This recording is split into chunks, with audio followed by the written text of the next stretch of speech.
These are 3 honeymoon stories. Oftentimes, newlyweds take their honeymoons in foreign countries where the locals may not always speak their native tongue. In one of these stories, that exact scenario proved to be a problem, as a matter of fact. Learning a second or third language can prove to be a very useful skill that will come in handy many times in your life, and the app Babbel has now made learning a new language easier and more fun. All you need is 10 to 15 minutes a day, and within 3 weeks you'll be quickly picking up a new language. Unlike other language apps and websites that may teach you robotic phrases that not even natives may use, Babbel thrives on preparing you for conversational language that you will be able to use in the real world. Also be sure to check out Babbel Live, where you can also take online classes in real time for a more personal approach. Right now, if you buy 6 months, Babbel is offering you an additional 6 months for free. Check the link in the description.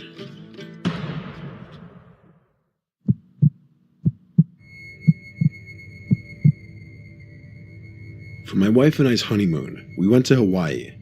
Our hotel was on Maui, which we heard was the best island for couples and honeymoons. The hotel was on the beach, and every night they'd have torch shows, luau's, and other kinds of live entertainment. During the first few days, we did a lot of drinking and restaurant hopping. On our 4th day, we wanted to explore one of the jungle hiking trails, as there are a bunch on the island, and it was on our bucket list for the trip. We drove our rental car a long drive to the nearest parking lot to PPY Trail, a long scenic trail in the bamboo forest in the jungle. The trail would eventually lead to numerous waterfalls and hidden ponds that you could swim in. We were told about it by some locals and other tourists, so that's what we wanted to do. There were a few cars in the parking lot, but the parking lot wasn't just for this one trail. Walking down the path for a while, it truly was just a wall of bamboo on either side of us. It was truly an environment I'd never seen before. My wife stopped us and pointed at a small animal slightly off the trail. It was a mongoose. It was stopped, looking at us, and we both thought it was adorable. My wife started approaching it slowly, bent down to appear smaller and less intimidating. I did the same. Of course, the little creature ran away pretty swiftly, and my wife chased after it goofily. I followed suit. As we got deeper into the jungle, straying away from the trail, we heard the sound of water. It was a waterfall nearby. We followed the sound of it until we came to this beautiful pond with a small waterfall pouring into it. We dipped our feet in the water, and it was a surprisingly comfortable temperature, and it was deep enough to submerge ourselves in. So we decided to do a little skinny dipping, knowing how unlikely it would be that anyone else would be here. Well, apparently we were wrong about that, because as we were in the water, my wife shrieked and said, "Oh my God," as she pointed at some older man in a straw hat with a long gray beard standing in the jungle, half behind a tree, staring at us. I'm too nice of a person, so I waved for some dumb reason, instead of yelling to stop creeping on us, because that's what it looked like he was doing. He didn't wave back, he didn't smile, he didn't even move. I looked at my wife and said we should leave, but she didn't want to step out of the water naked for him to see. I kind of agreed. So now I called out to him, asking if he needed something. And only then he called back in a surprisingly deep voice, saying he's looking for his dog. I said we haven't seen it, and then he walked away. I said to my wife we need to go immediately. We got out of the water and got dressed, then tried to find the trail, but we couldn't find it. We strayed far enough away from it that we were apparently lost. We had lost the direction we came from, and there was no cell reception out here. It was getting late in the day, and panic was setting in. By the time the sun was setting, my wife was in tears. All the while, as it got darker and darker, we felt as though we were being followed, hearing footsteps every now and then. It reached the point where the jungle was completely dark now, and we had to use our flashlights on our dying phones. But when we heard footsteps coming from behind us again, I whispered to my wife to turn it off to not reveal ourselves. We felt like we were being followed for hours. After turning out the lights, it was pitch black for a second, until my eyes started adjusting to the darkness. As soon as that happened, I noticed the figure about 10 feet away, and it was slowly creeping closer. I backed away slowly as I pushed my wife behind me. I said, "What do you want?" in a very nervous voice. My wife apparently didn't see him, because she turned her phone's flashlight back on and aimed it at the figure, revealing it to be that old man with a straw hat and beard holding a hacksaw. We both screamed. My wife let out a scream of fear while I screamed "Go, go, go" to her. We ran through the jungle without any lights. There was just enough light to barely see where we were going. We ran and ran and ran, thankfully wearing sneakers and hiking attire. Eventually I got cell reception, so we followed the map back to the parking lot we came from, which took a good 10 to 15 minutes of running. We made it back to the car, and at that point, it felt like we were given a new chance at life. The next day we went straight to the Maui Police Department and reported the whole incident in an attempt to warn other tourists who may be visiting that specific trail. After that, we tried the best we could to continue our honeymoon, but it definitely put a damper on things.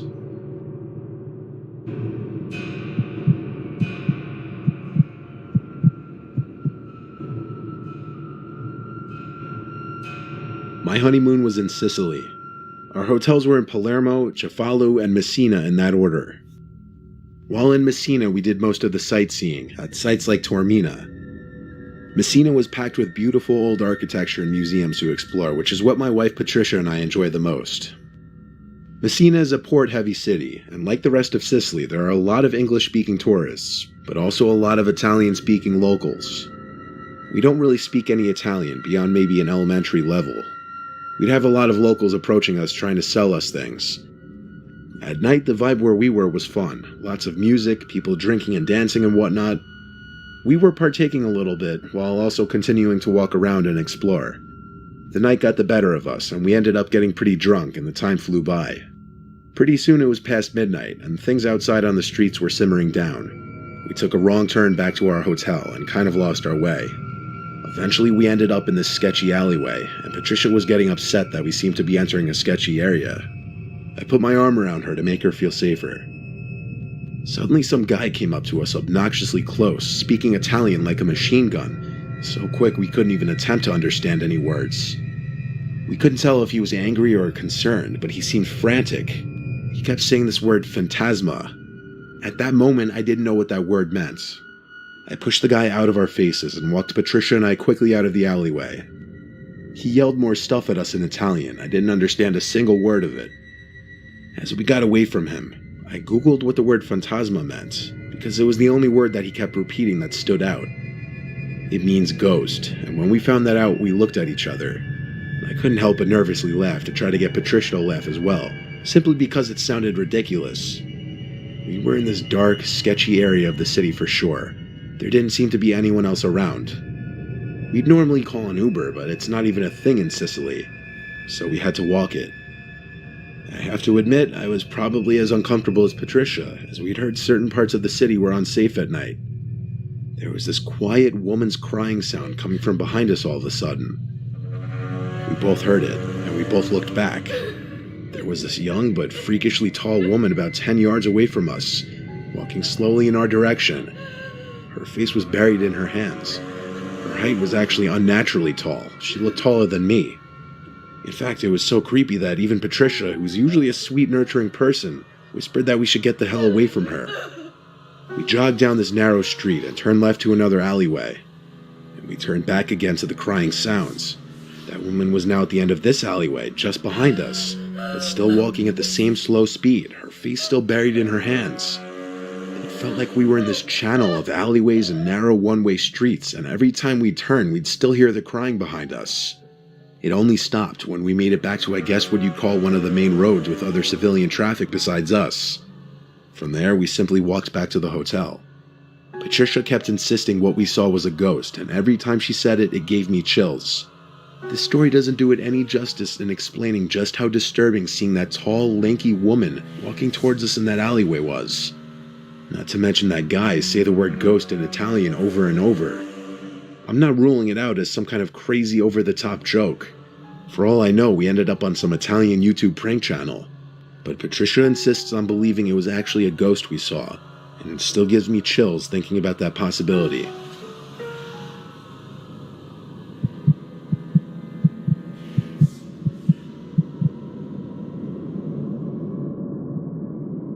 We aren't the richest couple out there. We both work 9-to-5 jobs to make ends meet. We're doing all right now, but back when we got married, we were struggling. So when it came time for our honeymoon, we couldn't go all out and blast all our money. My wife, who I'll choose to keep nameless, was doing research for affordable beach getaways, and she found a private house in the Bahamas for 3 nights on Airbnb, so we went with that. After flight tickets and the cost for the rental, it didn't even come out to that much. Upon arrival, we entered the code for the padlock on the door to let ourselves into the home. It had a spacious living room and kitchen, a large bedroom, one bathroom, and a big back deck that led to the private beach. We spent all of the first day on the beach, then walked to a nearby restaurant for dinner. When we got back, this is where the weird things started happening. As soon as we walked in the door, we noticed things seemed like they were in the wrong places, like our sandals, our bags, and so on. Nothing was missing though, so we accused each other of having moved the stuff beforehand. We jumped in the hot tub that was on the back deck for a while, until we both heard something from inside the house, like a bang or a door closing. I got out from the hot tub to check, dripping all over the floor of the house. All the doors were closed though. I didn't remember if they were open earlier or not. Regardless, I checked the room and it was clear of any intruders, as well as the bathroom. I went back outside to grab a towel and put my clothes on. I was done in the hot tub anyway, and so was my wife, though I was growing a little suspicious, or cautious you might say. The second day we sat on the beach for a while again, then went to some of the touristy areas of the Bahamas and did dinner. When we got back, again, we felt like things were different. Our stuff seemed to be in the same spots, but the bathroom and bedroom doors were open, and we didn't remember keeping them open. We knew it was possible we were being paranoid now and didn't actually remember how the doors were left, but still it was getting uncomfortable now. We made sure all the windows and doors were locked, and we skipped the hot tub that night. We just watched movies on the TV in the living room, as there was a bunch of included streaming services on there. There was no upstairs to the house, yet we thought we could hear little taps and whatnot above our heads. Maybe the roof? Maybe an iguana or some similar creature? At this point, we were even starting to think there might be some kind of Bahamian creepy crawly in the house. It seemed like a more logical explanation as to there being an intruder in this relatively small space. That night, I was in bed before my wife. She was in the shower when I heard her scream. I basically exploded out of bed to run into the bathroom. She turned the water off by then and told me that there was something in the vent above the shower. I got on the ledge of the tub and looked in it, but it was too dark in there. However, I did hear some tiny noises coming from in there. This almost confirmed that there was a rodent or some small creature in the vents of the house. Still, we had one more day, it wasn't our problem. We went to bed together. The next thing I remember was waking up to my wife shaking me.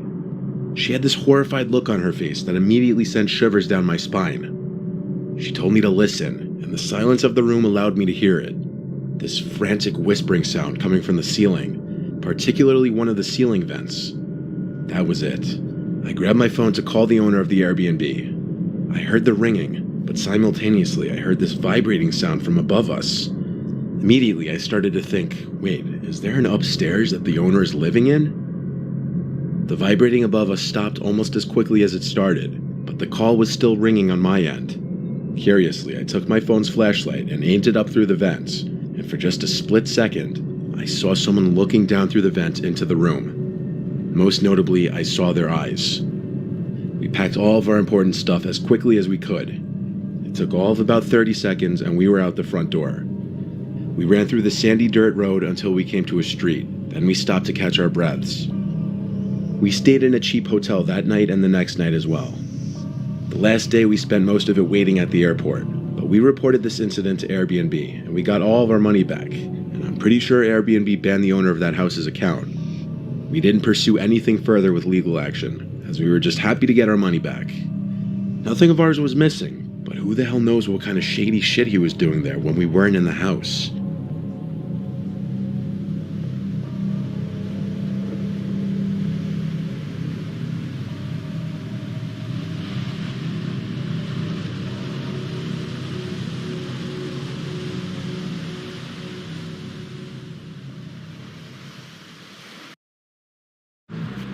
Meter's broken.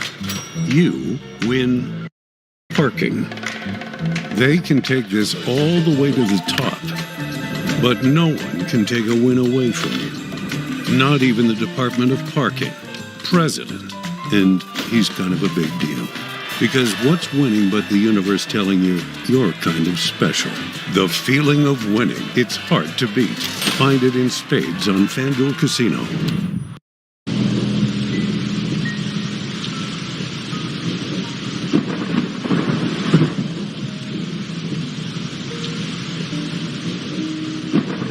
was 22 years old, attending a Halloween party at my former best friend Nick's house, who died of a heroin overdose in 2013. Before his death, he would throw big Halloween parties every year at his house, as his parents routinely flew to New York every year to attend their own friend's party. He was always a big Halloween freak, so the whole house was littered with truly horrifying props that we all knew Nick spent way too much money on. He even put up giant walls of cardboard and covered them with wallpapers to create a haunted maze of sorts. I want to keep this story PG-13 rated, so I'll skip the weed, beer, LSD, and sex and get right to the part where things got bad. I'll admit, we weren't in our right minds. None of us were. Anyone who came to Nick's parties knew what went down. Me, Nick, and a few other guys, Vinny G, Joey, and Q, were upstairs in Nick's room smoking a bong when we heard two steady, loud bangs come from downstairs. Nick clumsily but panickingly rushed to open the door and see what was going on. There were sounds of screaming of both guys and girls. I remember quite clearly it sounded as if there were a crowd of people screaming for their lives down there. We all called Nick to come back in and shut the door. Even under the influence of drugs, we all knew what was going on. Nick ran back inside and shut the door quickly but also quietly, locking it behind him. He turned to us and had on the facial expression of someone who had just witnessed murder. "What did you see? What's going on?" we all shouted at him. He told us to hide before anything else. We all knew why. From that point on, we didn't ask questions. Nick hid the lights and hid in the closet with Joey, while I hid under the bed with Q, and Vinny G hid in the storage box. We could hear the blasting music from downstairs turn off, followed by a grown man screaming at everyone to shut up. One unfortunate girl let out a scream of shock and fear, and after another bang, silence. The man started shouting at everyone again, but personally I couldn't hear it too well, and I certainly as hell wouldn't remember exactly what he was shouting. We heard two other men shouting. By now there were a confirmed 3 intruders in the house, but there could have been more for all we knew at that point. We heard the sound of boots stomping up the stairs and then coming halfway down the hall and stopping outside the bedroom door. The intruder on the other side of the door tried the doorknob, but when he realized it was locked, he started ramming into the door with most likely his shoulder. After a few failed attempts at that, the sound of a few shots to the doorknob were clearly enough to break the lock, allowing the door to swing open. We heard cries from downstairs after the shots to the doorknob, followed by a silencing gunshot. Me and Nick had our hands on our mouths to shield our breathing noises. I watched through the transparent cloth that hung from the bottom of Nick's bed as the black boots with overlapping ripping denim jeans moved instinctively to the closet. He opened the door. I could hear Nick begging for the intruder not to kill him, offering a generous amount of money if they would leave. Nick gave himself up as the house owner. That's when the intruder ordered him downstairs. The rest of us stayed put. Apparently Joey hadn't been caught with Nick. We stayed under the bed, shaking and afraid. There was near silence from downstairs, other than Nick talking with the intruders, but whatever they were saying was much too low for us to hear. It felt like a near 20 minutes before the front door slammed shut and Nick came running back upstairs to tell us that they were gone. I think the most horrifying moment of my life was when I stepped downstairs back into the living room and saw the 2 dead bodies laying lifelessly on the ground, holes in their heads spewing out blood. Jen and Robbie, 2 good friends that I still miss. I'll spare you the details of what happened when the police arrived, but despite the fact that the house smelled like a marijuana greenhouse, the police were more interested in finding out who the masked men were that killed 2 innocent college students. Oh yeah, Nicky told the 4 of us who were hiding in his room that there were 4 intruders in total, all wearing fedoras, vendetta masks, coats, and gloves. They demanded $100,000 in cash, and when Nick could not provide it, they demanded he fill their empty sack with his most valued possessions. All of the partygoers held hostage in the room were also forced to throw their wallets into the sack or they would be shot. After the incident, Nick became depressed. He started drinking too much, becoming an alcoholic. He stopped showing up to school and ultimately ended up dropping out. He started the use of heavier drugs, such as meth and heroin. I had one good talk with him since the incident, and he was more real during this talk than he had ever been. He told me, with tears rolling down his cheeks and a pipe in his hand, He lived in constant pain, knowing he caused the death of two of his best friends. Nick died of a heroin overdose in July of 2013, not even a year after the incident.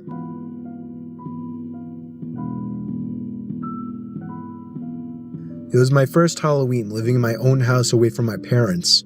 I live in a small corner house with a basement but no upstairs, a house my parents paid half for. It was 11 o'clock at night. I was sitting in the living room watching scary Halloween movies when I found myself getting up to answer a knock at the door. But then I stopped and thought, who could be at the door at 11 p.m.? Surely there were no more trick-or-treaters out. I had a pretty good feeling it was a late-night Halloween ding-dong ditcher, so I gave it a second, then I shot a glance to the porch through the window. They were gone already. Yup, ding-dong ditchers. I sat back down not thinking twice about it, and again, knocking at the front door. "Get lost," I yelled. I was not in the mood for punky kids. They ignored my demands and started pounding now, not just knocking. I was pissed now. I leaped up and swung the door open. No one was there once again.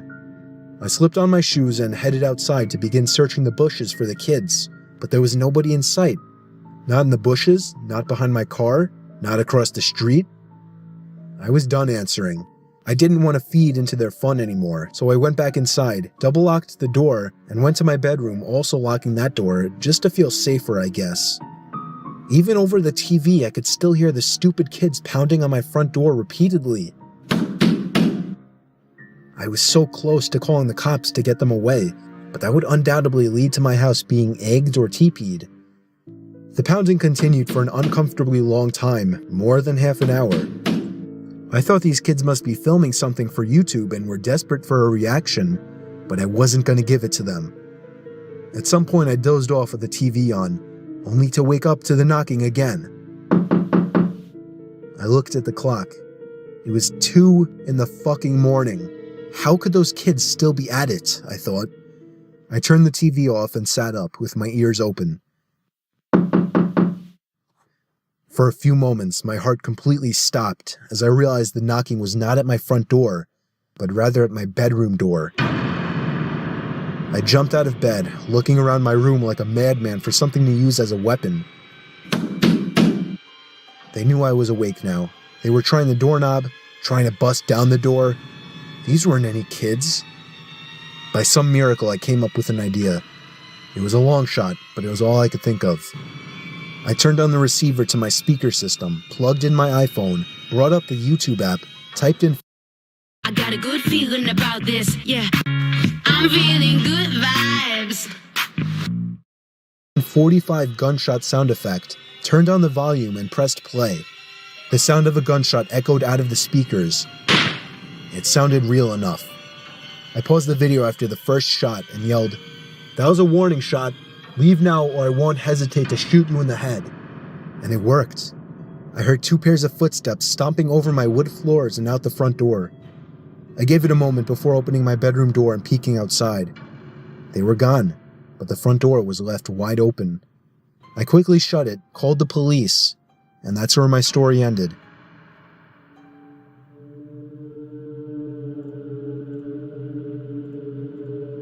So I was never really a big Halloween person, mostly because I grew up without many friends, and once I passed the age of 10, I couldn't use the excuse of going with my mom anymore. And it's not like I had friends to go with. So this last Halloween, I was 14 years old. I do have a little sister who's only 8, so my mom went trick-or-treating with her. My one really good friend, Steve, already had plans and I didn't want to impose, so it didn't seem like I'd be trick-or-treating this year. I felt a tiny part of me explode with happiness on the inside when my mom asked me to stay home and hand out candies. Now I felt like I had a job to do that didn't involve me trick-or-treating alone like a loser. My mom left with my sister at about 6 o'clock, about an hour after she got home from work. She told me to expect her back around 9, so I was relaxing on the couch in the living room, watching the scary movie marathon on AMC and occasionally answering the door to give candy to the kiddies. And while doing that, the kitchen phone began to ring. I remember the ringer was set so loud it actually made me jump. I picked up the phone, and the other end remained silent, except for a bit of fumbling and background noises. Sounds you'd expect when somebody's holding a phone. I think I said hello about 5 times before the person on the other end hung up. I just knew it was somebody pulling a Halloween prank call on me. What else could I do but ignore it? That worked well enough for the next few minutes of watching TV, answering the phone until the phone rang again. Same unknown number coming up on the caller ID. I wanted to see where this was going, so I picked it up once more. This time I could hear a very faint breathing on the other end. "All right, Steve, I know it's you," I said into the phone. They hung up. By this point, I didn't want to say I was scared, but I was for sure a bit uneasy. It was a long time before that phone rang again. It was getting later, darker, and the doorbell seemed to be ringing less and less. I was watching the original Friday the 13th when it happened again. The sound of that phone ringing had become sickening, as I knew who it would be, or rather, I didn't. For some reason, I gave in again and picked up. And once again, silence. Other than the faint breathing and fumbling of the phone. It was like this for almost half a minute before they finally spoke in an exaggerated deep voice. "I'll be paying you a visit tonight." I had enough of this joke. I told them to fuck off and hang up the phone, promising to myself not to pick it up again. I'd say about half an hour later, out of the blue, all the power in the house was cut. The lights went out. The TV turned off. Complete darkness. I stood up, now frozen in fear, when loud and angry thumping came from the front door. I completely lost it and began screaming like a girl, but there was something coming from outside. Laughter. I recognized that laughter. I opened the door and there he was. Stephen. I shoved him nearly down the steps out of anger. "So, that was you who made those dumb phone calls?" I asked. He nodded while laughing. "I didn't sound like you on the phone. Let me hear you do that voice again," I said. "What?" He seemed confused. "I didn't say anything, you idiot. I just called and did that heavy breathing." I thought he was lying at first. But then my heart dropped. I had him follow me to the fuse box outside. Just as I feared, it had been opened and all the wires had been snipped. I think we ran faster than any Olympic champions back into the house. I called my mom, who told us to stay inside and wait for the police, who she then called. The call was traced to a payphone outside of a nearby bar. I still wonder, was this just a dumb Halloween prank gone too far? Or was it a potential break-in, and God knows what else waiting to happen? I don't think I ever want to find out.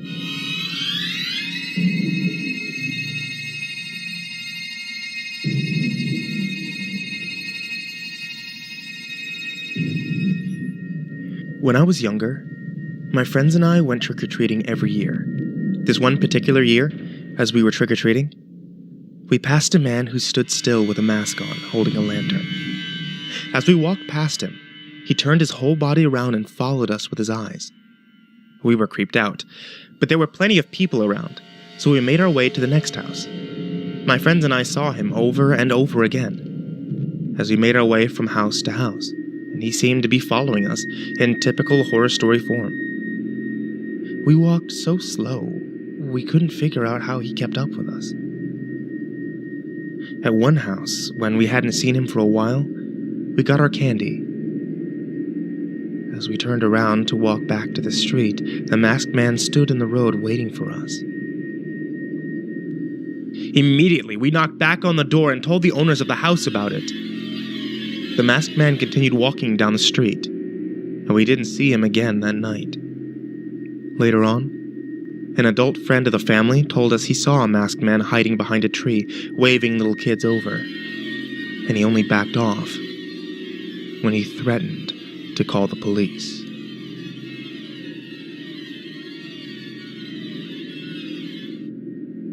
I was trick-or-treating with my friend Casey. We were both 11 years old at the time. We were walking across a small wooden bridge over a small river that many called Jack Winkle River when a black Jeep pulled up on the other side of the bridge, basically blocking our way. We turned around and hurried away. We were the types of kids to obey the stranger danger rules. We could hear the windows of the Jeep rolling down, and a man with a raspy smoker's voice called for us to come back. He was yelling for help, asking us for directions. I yelled sorry, and we continued to hurry away. The Jeep couldn't fit over that small bridge, so it pulled away and drove down the road on the other side. We thought we had made our escape from the creepy driver, when here came an SUV barreling around the corner and down the street, slamming on the brakes in front of us. Once again, the driver rolled down the windows. Now... Any questions, Chris? All good. Thanks, Maura. There you go. One new inhaler. Nice. Did you get my refill too? Maybe. Healthier is auto refills and delivery made easy. You're a lifesaver. Have a nice day. Now with them right next to us, we could see there were two passengers in the car as well. An old guy with gray curly hair and a mustache in the backseat, who also had a raspy smoker's voice, told us to get in the car, that they have free bags of candy. The Jeep banged a three-point turn and tailed us wherever we went. At one point, the Jeep finally accelerated past us, came to a stop, and the back and front passenger side doors opened, and the two creepy men stepped out lunging at us. We dropped our bags of candy and ran straight for my house, which was in sight now. We rang the doorbell desperately at least 20 times. The old men that were chasing us couldn't run fast, and when they saw us running to my house, they turned back. My mom opened the door and we screamed and pointed at the Jeep that was backing away in the other direction. She shoved us inside and locked the door and called the police like any mom would. She reported the black Jeep with 3 men inside, older looking, raspy voices, and any other descriptions we gave. My mom was freaking out all night, worried about the fact that they knew where we lived now. My dad tried to calm her, but she couldn't calm down. Ultimately, the police agreed to send an unmarked police car to stay out front and keep guard for 3 hours. That made my mom feel a little better, but what made us all feel better was when my dad woke us up to see the flashing red and blue lights outside of the unmarked police car. They had pulled over an SUV, a black Jeep, and 3 men were in cuffs. The 3 old creeps that tried to kidnap me and Casey. My dad went outside to talk to the officer and most likely confirmed that those were the men. Me and Casey went to the doorway and screamed at the men for their attention. They looked, and we both gave them the finger. My mom then pulled us back in and shut the door, sending us to bed. It went from the worst night of both of our lives to ultimately the best night of our lives. This story took place on Halloween night. I took my 7-year-old daughter Jamie trick-or-treating for a few hours, and when we got back, I cooked dinner, we watched TV together, and then I sent her to bed. I was feeling especially tired that night, so I brushed up and went to sleep. Shortly after, my daughter entered the room and told me there was someone in her closet. I assured her there was no one in her closet. She asked to sleep with me, but I once again assured her that she was safe in her room. She reluctantly went back to her room and shut the door. I made a mental note that if she came back again, I would walk her to her closet and show her that there's no one in there. Surely enough, 5 minutes later she came back. I asked her why she thought there was someone in her closet. She responded saying she heard someone moving around and things falling over. Honestly, when she said that, it kind of made my heart jump for a second. I walked her to her room and turned on the lights. I jokingly asked, "Is anybody in there?" We stood and listened. I didn't expect to hear anything. There it was, a thud from inside the closet. I screamed at Jamie to run to the neighbors and call the police. As she did, I swung the door open and was shocked to find the neighbor's son, Randy, sitting on top of my daughter's Lego box. I grabbed him by the collar of his shirt and yanked him up aggressively. I walked him angrily back to his parents' house next door and found Jamie ringing the doorbell. When they answered, I shoved him inside right into his father and explained everything. I told him I wouldn't press charges, but if I ever caught him near my daughter again, they would all be sorry. Randy's dad, Mark, slapped him across the face, then asked me to come inside to allow Randy to explain himself. Me and Jamie both went inside. Apparently, while I was taking Jamie trick-or-treating, he had snuck into our house through an open window and hid in her closet with his friend Daryl. I asked him if this Daryl kid was still in my house. He said yes. I told Jamie to wait with Mark while I ran back into my house, and right as I entered, there he was. This Daryl kid, uglier and shadier looking than Randy. He had my daughter's underwear in his hand. What I did next was completely out of fatherly protective anger. I grabbed the little shit by the throat and threw him to the floor, slapping him 4 times in the face, then hesitantly allowing him to get up and leave. The only reason I didn't call the police was because of my close friendship with Mark. But I made my point very strongly that if they ever so even waved to my daughter again, they would be in the news the next day. We went back to sleep. I let Jamie sleep with me after that incident. She was horrified. The next morning, I found a small drill hole in her closet door. The sick little bastards were spying on my daughter while she slept, at the same time playing with her underwear. Maybe you don't understand the horror of this story unless you're a parent, but there are many days where I think I made a mistake not calling the police. I still can, but nothing has happened since, and I figure I shouldn't create more trouble now. Jamie's 13 now, and that creep Randy has since gone away to college.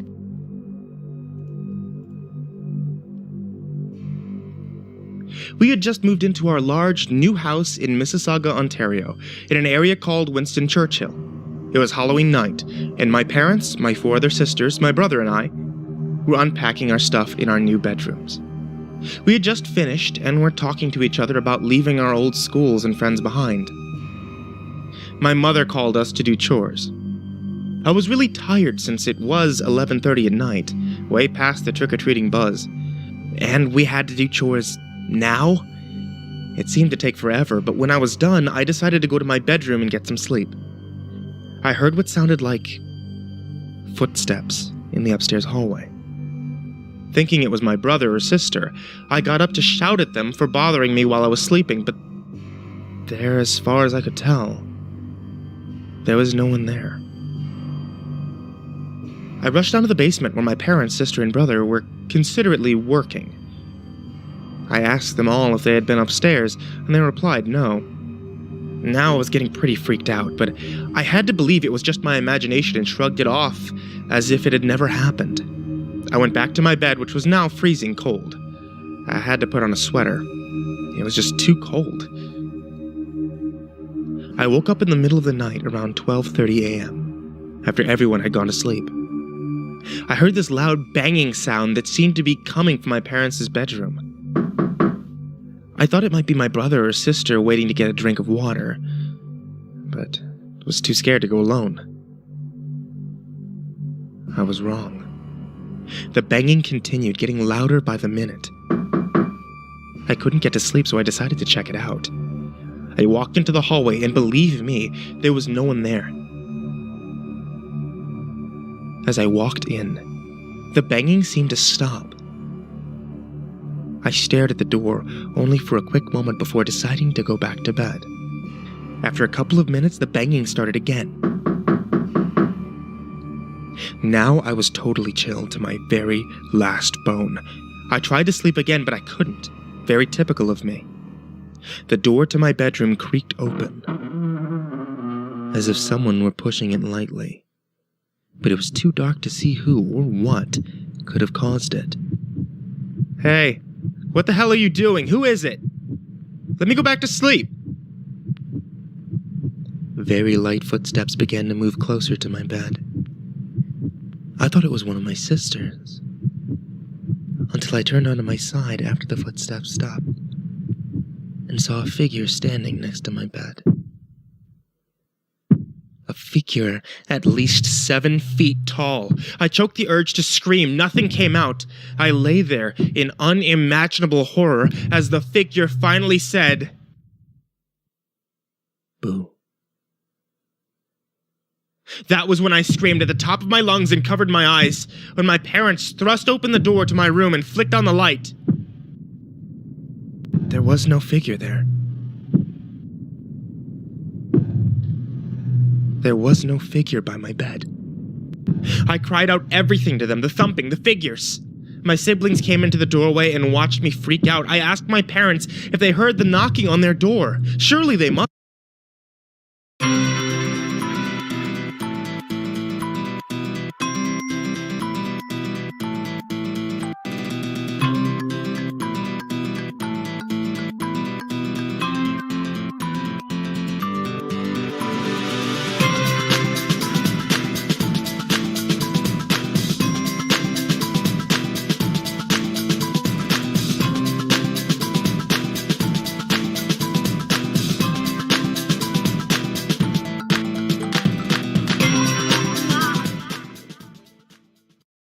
They must have. It was their door, after all. But they said there was no knocking. Not that they knew of. They all looked at me like I was crazy. But I know I'm not. You can't just imagine something like that. Something so real.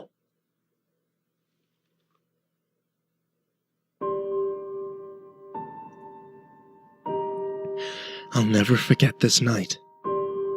I know I won't. It was a few years ago, Halloween night. We were all 20 years old. Right at that age, where going to haunted house attractions is one of the best things to do on Halloween.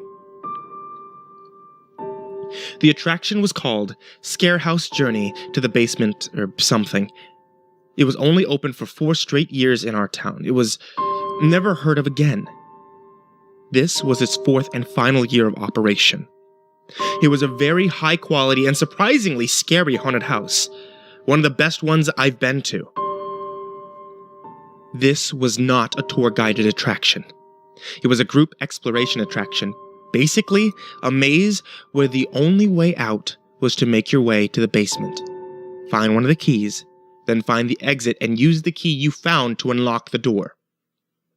It was a very unique haunted house, that's for sure. Unfortunately, it wasn't a good night for us. And you're about to learn why.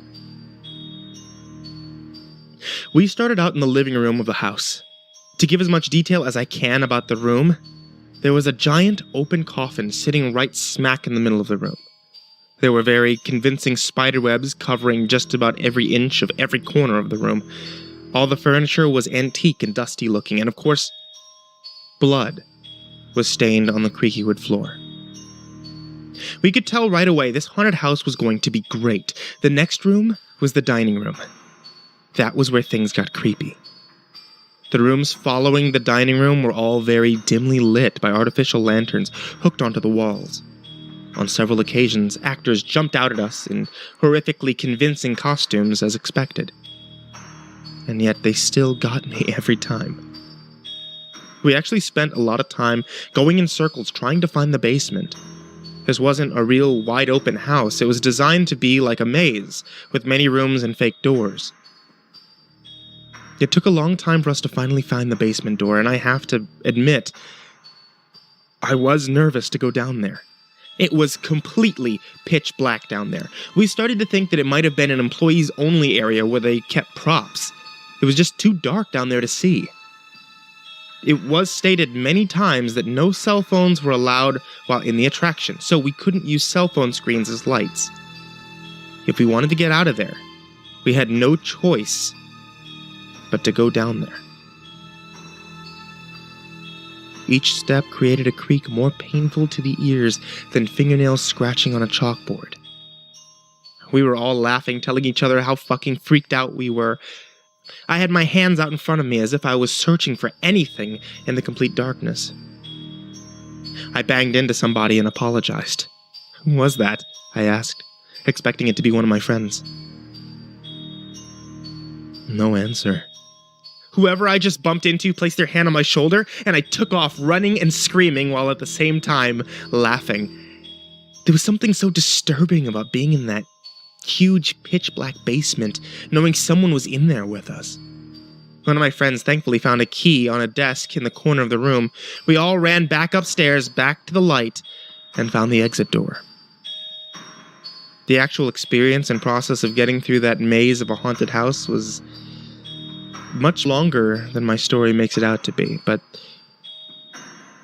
that's not where things got horrifying. Right outside the exit door was a small bin with a sign that said, "Drop keys here, please." That's how the staff would collect the keys and bring them back down to the basement. Halfway off the premises of the haunted house, the exit door opened, and a really tall person dressed in a black robe and bloody pig mask stepped out and started following in our direction. He, or she, though it was most likely a he, so I'll refer to them as a he, appeared to be one of the staff members for the attraction. As we walked further away from the attraction, so did the guy in the costume. It seemed to all of us that he was following us by this point. One of my friends called, "We don't have the key if that's what you want. We dropped it in the little bin." But that didn't do the trick. As a joke, we started running just to see if he would too, and he did. We stopped, and so did he. We stood still, and so did he. At first it was funny, maybe it was just a joke, but as we got closer to my friend Eddie's house, we were starting to discuss if we should reveal where he lives to this guy. He had been following us for at least 5 blocks now, so if it was a joke, it had gone far enough. Eddie's parents were both home, so we felt safe to go inside. Apparently, Eddie's front door was broken, whatever that meant, so we had to go run back. We jokingly waved at the douchebag still following us and walked to Eddie's backyard, shutting the gate behind us. Wiping our feet on his welcome mat on the back door, we heard the gate open. The man emerged from behind the side of the house and began walking towards us once again. This time, much faster. Eddie opened the back door and called to his dad, telling him to get his gun. This seemed to grab the masked man's attention. He slowed down, turned his head to face Eddie. Eddie's dad emerged, angry as hell, and aimed his pistol at the masked coward. He raised his hands up and cried out for him not to shoot, that he's only 27. Eddie's dad told him to get lost and never come back. And the next time, he wouldn't think twice about pulling the trigger. Personally, I wish Eddie's dad had made the guy get on his knees and take off the mask, then call the police. That guy got off too easily. For all we know, he could have been armed as well. We contacted the haunted house attraction, and they informed us that they had no such employee dressed in a pig mask.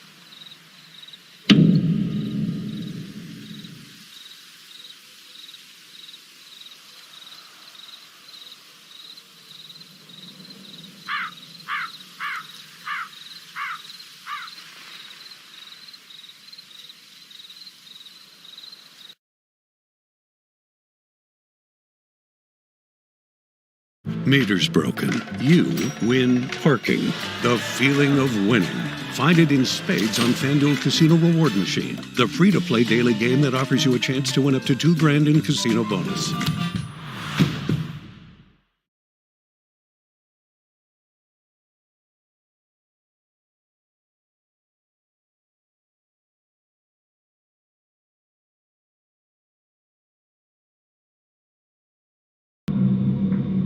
My name is Samantha. I'm 20 years old and I work at a Walmart by a small town called Jackson in Alabama.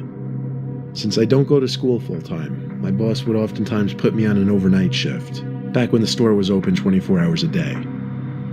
Given that it was a supercenter, there would still be a number of employees working. My shift this one particular night was 10 p.m. to 7 a.m. I was one of only a couple employees doing stock work, and there was 1 or 2 employees at registers up front. Given that our store sits in the countryside of Alabama, we didn't really get much business at these insane hours of the night. However, it was a prime restocking period. I didn't personally know the other employees working that night, but it's not like we'd run into each other in the giant store anyway. I started my night folding pants in the men's department and generally tidying up. I kept headphones in at night because usually there would be no one to tell me to take them out. The customer came to the jeans section, and at that time it was around 11:30 p.m., so it wasn't really that weird. People would still come in and close shop till usually around midnight. The customer came up to me and asked me if we had any more of the specific pants he found in a different waist size. I apologized and told him only whatever was on the rack. He thanked me and walked away. I made accidental eye contact with him as soon as he stood by the rack putting the jeans back. It was kind of awkward. He walked away and I continued with my work. Some time passed and the store started to look like a ghost town. No one to be seen as far as the eye could see. I think it was like 1 a.m. I had made my way over to the appliances section. I was doing a lot of back and forth work with boxes from the back section where we kept all the items that were yet to go out. I brought a wagon full of boxes to one of the aisles and started stocking the shelves. Because the shelves were empty though, I was able to see someone through the next aisle over, and they were watching me. Well, only up until he noticed me notice him. Then he looked away. But his eyes looked really familiar. I stepped closer to get a better view, and I realized it was the same customer from like 2 hours earlier. How in the world could he still be in the store? Without making it obvious, I took the wagon with me and passed the next aisle over just to get a look and see if the man had any items in his hands. His hands were completely empty. No way could he be shopping for 2 hours and not pick up a single thing. Something wasn't right. I quickly finished up restocking the shelf with coffee machines and other appliances, then brought the empty wagon to the back area. I chilled out in there for a while because, quite frankly, I felt like that guy might have been following or watching me longer than I realized. I played on my phone for a little while in the employee lounge. Then when I figured it was time to get back to work, I decided I would do grocery work instead, just to be in a different part of the store. I went into the dairy cooler and filled a bunch of crates with dairy products like milk and yogurts. This took a lot of time to do because I had to check the dates on the products and such. Over the loud sound of the giant refrigerators keeping the cooler cold, I heard the door to the dairy cooler burst open. There was conveniently a gap in the boxes sitting on one of the pallets that allowed me to peek through it to the door of the cooler. And I shit you not, it was that same customer. I ran to cover under one of the shelves and pushed a big box full of eggs in front of me. I didn't have to worry about making noise because the refrigerators were so loud. For anyone wondering why I decided to hide, well, I already assumed this guy was hanging around the store watching me. Seeing him in the employees only section, never mind that, coming into the dairy cooler, seemingly something bad was definitely about to go down. I hid behind that box with my head down for the longest time, expecting to hear the doors to the cooler open and close eventually. After a while of hiding and not looking, I assumed maybe he left after looking for me. I lifted my head from my arms for the first time and looked up in front of the box and screamed. He was right there, smiling at me, standing over the box. But his smile vanished as soon as I started to scream. He tried putting his hand on my lips to muffle my scream, but I didn't allow that to go any further. I pushed the box of eggs over, right into him, and the eggs falling to the floor made him step back, looking down at his shoes. I ran right past him, but he didn't grab me, so I continued to run till I found another stock worker and told him to help me. The employee's name was Bob, I remember from his name tag. Suddenly, the man from the dairy cooler came up to the two of us and apologized, explaining that he was from corporate and was coming to make sure everything was running smoothly. He said he didn't mean to scare me and was simply checking up on me in the dairy cooler to make sure I wasn't slacking off. This Bob guy seemed to believe it all, but then again, he didn't seem very smart at all. I asked the man why he put his hand on my mouth, and he said he was trying to avoid making a scene. Then, shockingly, he gave me the order to finish up the appliance section, and he disappeared. As he was speed walking away down the aisle, I called out, "What's your name?" And he called back, "Tom." And just like that, he was gone. The next day, I called one of the managers and asked if there was supposed to be a visit from corporate the night before, and if a creepy man named Tom sounded familiar. My manager, Margaret, said it sounded like complete bullshit. There was no record of anyone from corporate named Tom who was supposed to come visit, nor would anyone from corporate ever be in the store at 2 a.m. They then went ahead and checked the camera footage, and a police report was filed when they realized this was a random man, and the cameras proved this man had been stalking me between the aisles for the better part of the first few hours of my shift. I told Margaret I couldn't do night shifts anymore after that, and she understood. I still work there, but more so as a day stock person or a cashier.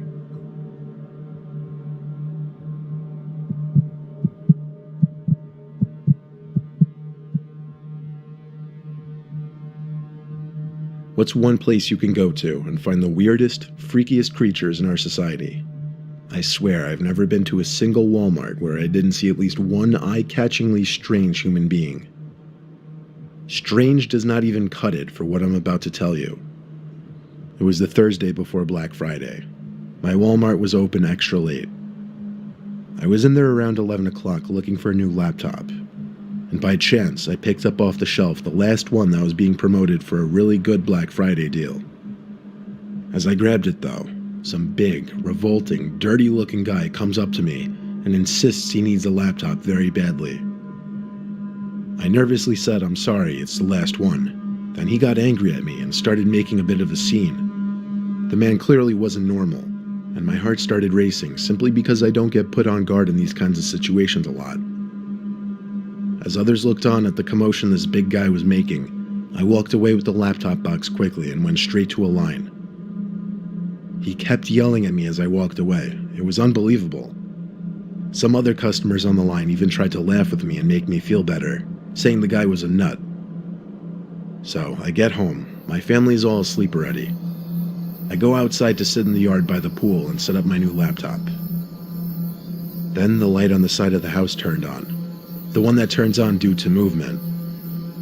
I went to check the side of the house to make sure no one was there. Would that thing go off once in a while? Yeah, but there's a small patch of woods right next to the house, so animals would often run on the property, triggering it. Either way, I'm kind of a big pussy, so I went inside, locked the door, and finished setting up my laptop in the living room. A car alarm suddenly started going off outside. I recognized it to be my Cadillac. I looked out the window to confirm this.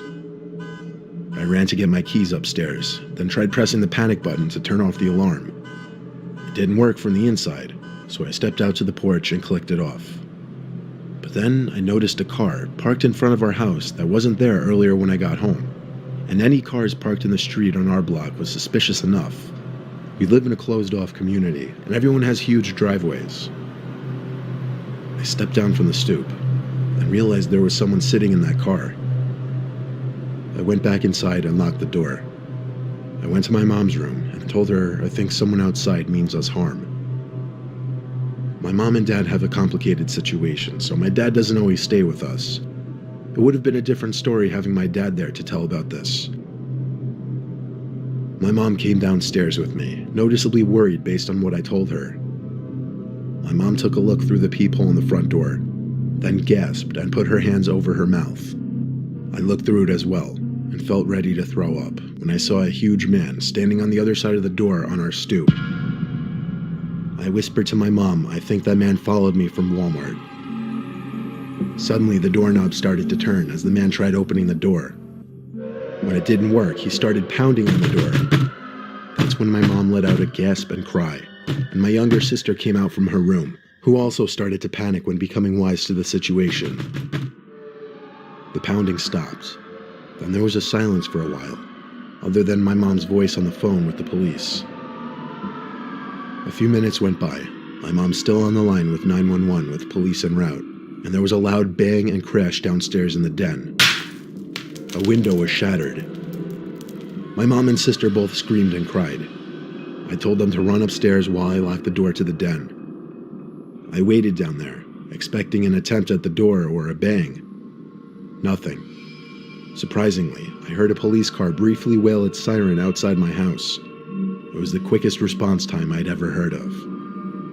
I ran outside to lead them to the den where the broken glass was.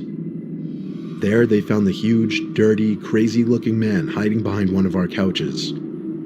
He was arrested at once, and we pressed charges. All the while, he was screaming profanities and threats at me, not helping his case. Both cops told me the guy seemed unstable and on some kind of drugs, but told us to get a good night's rest because he wouldn't be bothering us again. So while it may be fun to people watch at Walmart and laugh at some of the goofy things you see, realize you may also find some of the more dangerous people in our society in your local Walmart.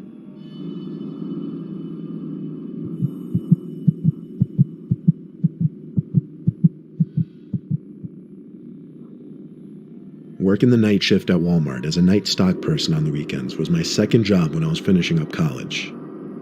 I needed to pay off my loans, so I had to make money however possible. I didn't deal with customers or anything. I would just sign for night deliveries, do warehouse work, and stock shelves in the store during after hours. The typical shift would usually be either 11 to 7 or 12 to 7. On July 9th, 2015, a Thursday night, I still have it locked into my brain. I was midway through my shift in the electronics department when I saw in the corner of my eye someone walk past the aisle I was working in. This wouldn't usually catch my attention if it weren't for the fact that there were only 2 other workers in the building with me that night, Alvin and Baco. They were both wearing the same staff shirts I was wearing. I would know because we all clocked in at the same time. The person I saw in the corner of my eye was wearing all black, so I naturally walked to the end of the aisle and did a little peep around the shelf. No one was there. I yelled both Alvin and Baco's names, so when they didn't answer, it made it even stranger. But regardless, I went back to work. I was holding in a pee for a while, and I told myself I'd go when I finished work in that aisle. Seconds later, there was a huge crash a few aisles down. It actually startled me. I ran over to see what it was, and a bicycle was somehow knocked off its hook. The hook was still fine and in place. It seemed like someone would have had to put effort into knocking this down. I hung it back up and started walking around the aisles, suspicious as hell. I got to the last aisle towards the back of the store, which was the paper and cleaning aisle. Then there was this freaky-ass sound that I could best describe as a laugh. It sounded like it came from literally the next aisle over. So once again, I did a short run back to that aisle and felt my heart drop when I saw a man dressed in all black, waiting by the end of the aisle with his back facing me, but his head turned so that all I saw was only half his face. Then he suddenly ran, not towards me, but down some other aisle. I heard his footsteps running around. I was faced with a choice of chasing after him or going to find my 2 co-workers, and I chose the latter. All the while, I heard these freakish laughing sounds and footsteps that I honestly felt like were circling me. I found Alvin in the women's department and told him to be on the lookout for someone who wasn't meant to be in the building dressed in all black. We didn't have walkie-talkies, so I asked him to tell Baco if he ran into him. I excused myself because I couldn't hold it any longer. I had to go to the bathroom. I ran to the employees-only bathroom, which was in the warehouse section. I put a nest of toilet paper on the seat in one of the stalls and sat down. And yes, I'm the kind of person to sit when I pee. The door to the bathroom opened and closed. Naturally, with 3 to 4 people in the building, I said, "Who is that?" And with no answer, I assumed the worst. I heard that horrific laughing again, and someone stepped into view from between the crack in the door. Looking right in, they stepped closer until the crack was completely covered, and all I saw of their face was an eye. Then the whispering began. Unintelligible whispering, but the echo from the bathroom just made it more unsettling. I just remembered I had Alvin's phone number saved on my phone, so I got it out and called him at once. I was very loud with what I was saying, telling Alvin to get to the bathroom at once and help me. I stayed on the line with him, and watched as the man on the other side of the stall laughed one more time, then ran out of the bathroom. I told Alvin to hurry, and 20 to 30 seconds later, Alvin entered the bathroom. He said he didn't see anyone on his way there. We didn't have any security guys working when the store was closed, so we couldn't even go look at the cameras. I stayed by Alvin the rest of the night, helping in whatever sections he was working in, because safety in numbers. I texted my boss that night, and when I woke up at 3 p.m. the next day, I read his response. He said all the camera screens returned static footage from the night before. Nobody went and turned them off as far as he knew. I got chills reading his texts. He believed my story and assumed it was related to the cameras, but with no video proof of a breaking and entering or trespassing, I don't think there was anything he could do.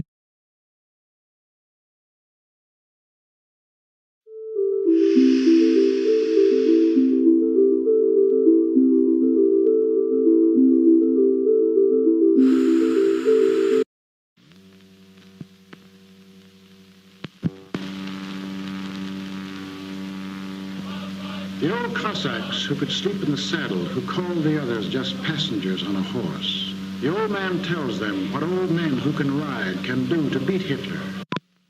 One Russian city after the other was overrun by the invaders. By summer of 1942, new posters were appearing in the streets of Moscow. Posters that greeted and welcomed their allies. Allies whose help was already arriving in Russian ports. Russian researchers in the late 1940s kept 5 people awake for 15 days using an experimental gas-based stimulant. They were kept in a sealed environment to carefully monitor their oxygen intake so the gas didn't kill them, since it was toxic in high concentrations. This was before closed-circuit cameras, so they only had microphones and 5-inch thick glass porthole-sized windows into the chamber to monitor them. The chamber was stocked with books, cots to sleep on, but no bedding, running water and toilet, and enough dried food to last all 5 for over a month. The test subjects were political prisoners deemed enemies of the state during World War II. Everything was fine for the first 5 days. The subjects hardly complained, having been promised, falsely, that they would be freed if they submitted to the test and did not sleep for 30 days. Their conversations and activities were monitored, and it was noted that they continued to talk about increasingly traumatic incidents in their past, and the general tone of their conversations took on a darker aspect after the 4-day mark.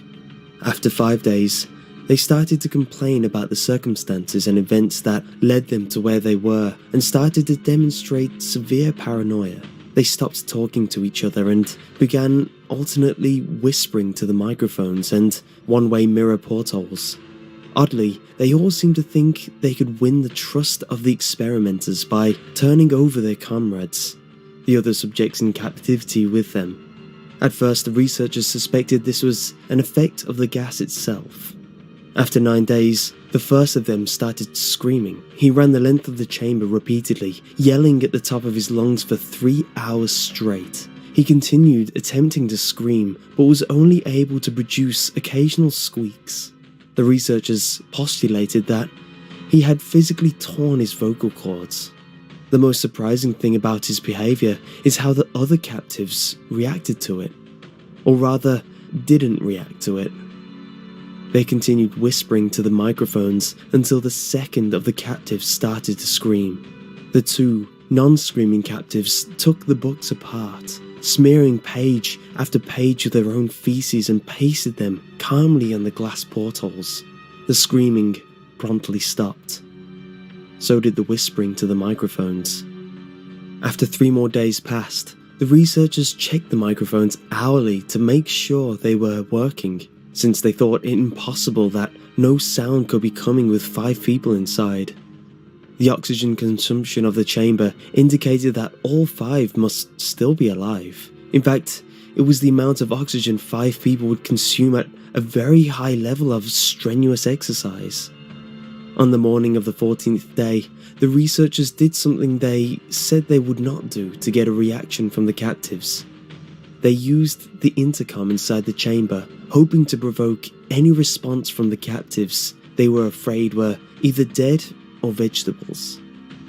They announced, "We are opening the chamber to test the microphones. Step away from the door and lie flat on the floor or you will be shot. Compliance will earn one of you your immediate freedom." To their surprise, they heard a single phrase in a calm voice respond, "We no longer want to be freed." Debate broke out among the researchers and the military forces funding the research. Unable to provoke any more response using the intercom, it was finally decided to open the chamber at midnight on the 15th day. The chamber was flushed of the stimulant gas and filled with fresh air, and immediately voices from the microphones began to object. 3 different voices began begging, as if pleading for the life of loved ones to turn the gas back on. The chamber was opened, and soldiers sent in to retrieve the test subjects. They began to scream louder than ever, and so did the soldiers when they saw what was inside. 4 of the 5 subjects were still alive, although no one could rightly call the state that any of them in life. The food rations past day 5 had not been so much as touched. There were chunks of meat from the dead test subjects' thighs and chest stuffed into the drains in the center of the chamber, blocking the drain and allowing 4 inches of water to accumulate on the floor. Precisely how much of the water on the floor was actually blood was never determined. All 4 surviving test subjects also had large portions of muscles and skin torn away from their bodies. The destruction of flesh and exposed bone on their fingertips indicated that the wounds were inflicted by hand, not with teeth as researchers initially thought. Closer examination of the position and angle of the wounds indicated that most of it, if not all of them, was self-inflicted. The abominable organs below the ribcage of all 4 test subjects had been removed, while the heart, lungs and diaphragm remained in place. The skin and most of the muscle attached to the ribs had been ripped off, exposing the lungs through the ribcage. All the blood vessels and organs remained intact, but they had been taken out and laid on the floor, fanning out around the eviscerated but still living bodies of the subjects. The digestive tracts of all 4 could be seen to be working, digesting food. It quickly became apparent that what they were digesting was their own flesh that they had ripped off and eaten over the course of the days. Most of the soldiers were Russian special operatives at the facility, but many refused to return to the chamber to remove the test subjects. They continued to scream to be left in the chamber and alternately begged and demanded that the gas be turned back on, lest they fall asleep. To everyone's surprise, the test subjects put up a fierce fight in the process of being removed from the chamber. One of the Russian soldiers died from having his throat ripped out. Another was gravely injured by having his testicles ripped off and an artery in his leg severed by one of the subject's teeth. Another 5 of the soldiers lost their lives if you count ones that committed suicide in the weeks following the incident. In the struggle, one of the 4 living subjects had his spleen ruptured and he bled out almost immediately. The medical researchers attempted to sedate him, but this proved impossible. He was injected with more than 10 times the human dose of a morphine derivative and still fought like a cornered animal, breaking the ribs and arms of one of the doctors, when the heart was seen to beat for a full 2 minutes after he had bled out to the point where there was more air in his vascular system than blood. Even after it stopped, he continued to scream and flail for another 3 minutes, struggling to attack anyone in reach and repeating the word "more" over and over, weaker and weaker, until he fell silent. The surviving 3 test subjects were heavily restrained and moved to a medical facility. The 2 with intact vocal cords continuously begging for the gas, demanding to be kept awake. The most injured of the 3 was taken to the only surgical operating room that the facility had. In the process of preparing the subject to have his organs placed back within his body, it was found that he was effectively immune to the sedative they had been given him to prepare him for the surgery. He fought furiously against his restraints when the anesthetic gas was brought out to put him under. He managed to tear most of the way through a 4-inch thick wide leather strap on one wrist, even through the weight of a 200-pound soldier holding that wrist as well. It took only a little more anesthetic than normal to put him under, and the instant his eyelids fluttered and closed, his heart stopped. In the autopsy of the test subject that died on the operating table, it was found that his blood had tripled the normal level of oxygen. His muscles that were still attached to his skeleton were badly torn, and he had broken 9 bones in the struggle to not be subdued. Most of them were from the force his own muscles had exerted on them. The second survivor had been the first of the group of 5 to start screaming. His vocal cords destroyed, he was unable to beg or object to surgery, and he only reacted by shaking his head violently in disapproval when the anesthetic gas was brought near him. He shook his head yes when someone suggested, reluctantly, that they try the surgery without anesthetic, and did not react for the entire 6-hour procedure of replacing his abdominal organs and attempting to cover them with what remained of his skin.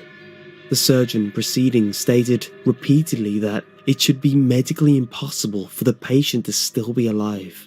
One terrified nurse assisting the surgery stated that she had seen the patient's mouth curl into a smile several times whenever his eyes met hers. When the surgery ended, the subject looked at the surgeon and began to wheeze loudly, attempting to talk while struggling. Assuming this must be something of drastic importance, the surgeon had a pen and paper fetched so the patient could write his message. It was simple. Keep cutting. The other 2 test subjects were given the same surgery, both without anesthetic as well, although they had to be injected with a paralytic for the duration of the operation. The surgeon found it impossible to perform the operation while the patients laughed continuously. Once paralyzed, the subjects could only follow the attending researchers with their eyes. The paralytic cleared their system in an abnormally short period of time, and they were soon trying to escape their bounds. The moment they could speak, they were again asking for the stimulant gas.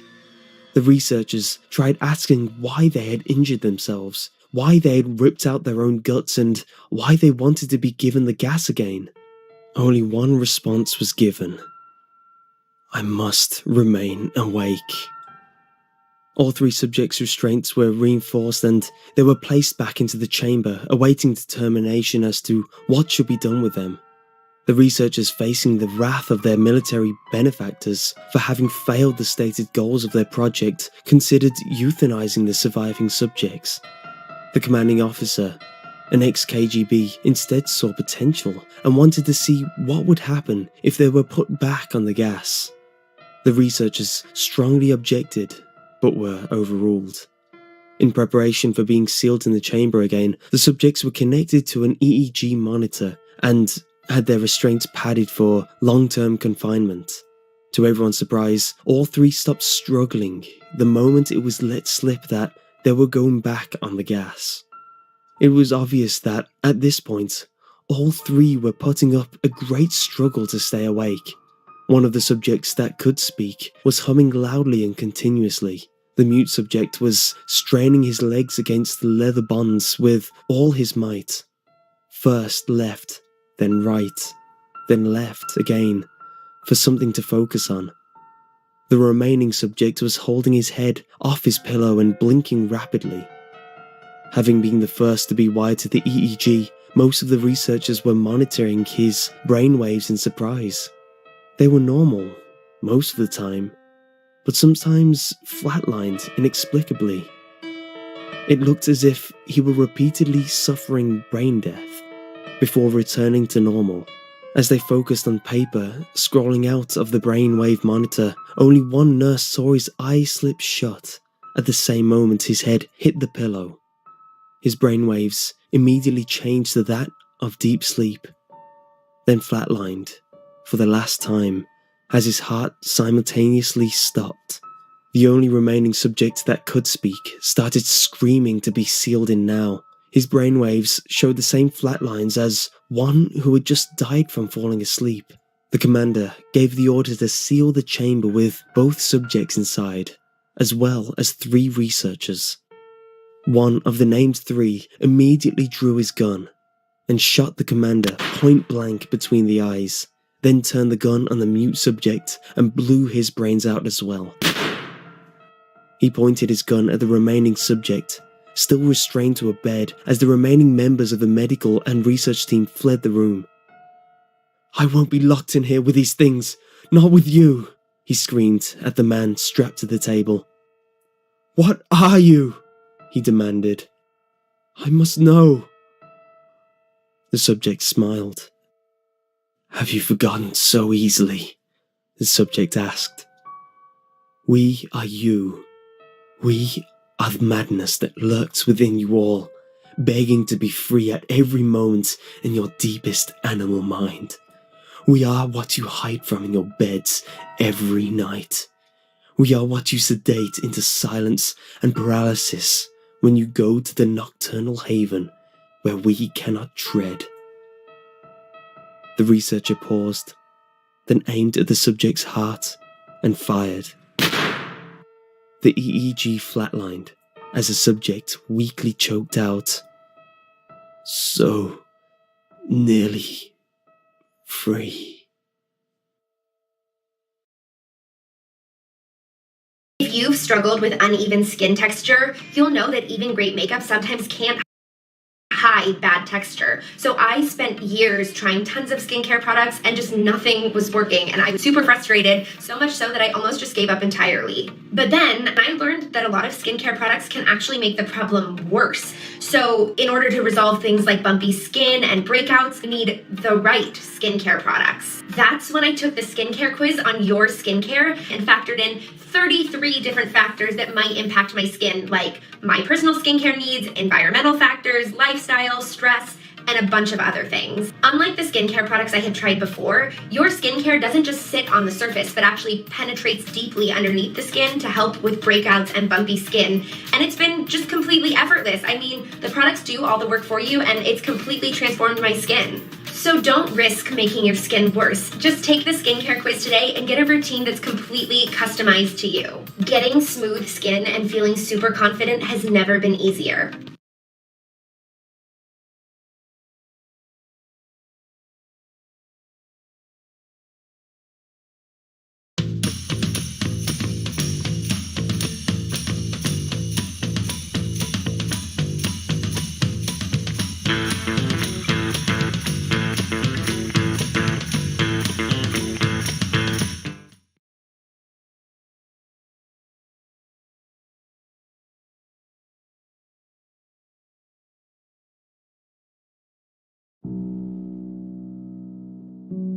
I want to tell you the story of a bizarre thing that happened to me 5 years ago. It was what you might call a life-changing experience, a metaphorical kick in the balls that put me on the straight and narrow after years spent in a vicious cycle of self-destruction